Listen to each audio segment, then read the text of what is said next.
আসলে ভাই আজকের দিনটা বুঝলেন স্পেশাল ভ্যালেন্টাইন্স ডে। আজই ১ম প্রপোজ করার সেরা দিন। তুই মনে করিস আল্লাহর রহমত একদিনেই সীমাবদ্ধ? ভালোবাসা কি ফেব্রুয়ারি ১৪ তারিখেই শুধু? আরে ভাই এটা তো প্রেমিক-প্রেমিকাদের জন্য।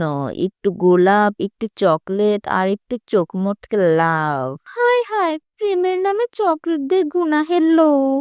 আরে ভাই সবাই করে একটুখানি তো কিছু না। ফেসবুকে তো লিখছে love is in the air. ভাই লাভ ইন দ্য এয়ার বলতে যদি বুঝায় হারাম প্রেম তবে বুঝে নিস সে বাতাসে গুনাহের গন্ধ।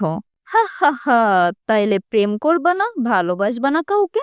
করবি ভাই করবি, কিন্তু হালাল পথে। ভালোবাসা শুধু গার্লফ্রেন্ড বয়ফ্রেন্ড না, মা বাবা ভাই বোন স্ত্রী তাদের জন্যও তো ভালোবাসা।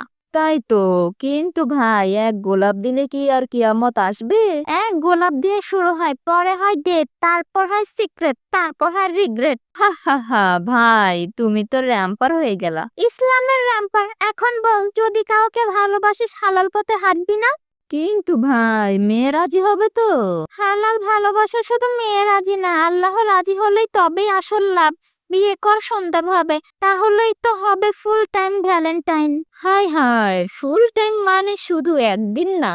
না ভাই, বিয়ের পর তো প্রতিদিনই ভালোবাসা দিবস, আর আল্লাহ খুশি থাকবেন বোনাসে। ভাই সত্যি বলছি, তোর কথা শুনে মনে হচ্ছে ভালোবাসা দিবস নয়, হালাল ভালোবাসা দিবস বানানো উচিত।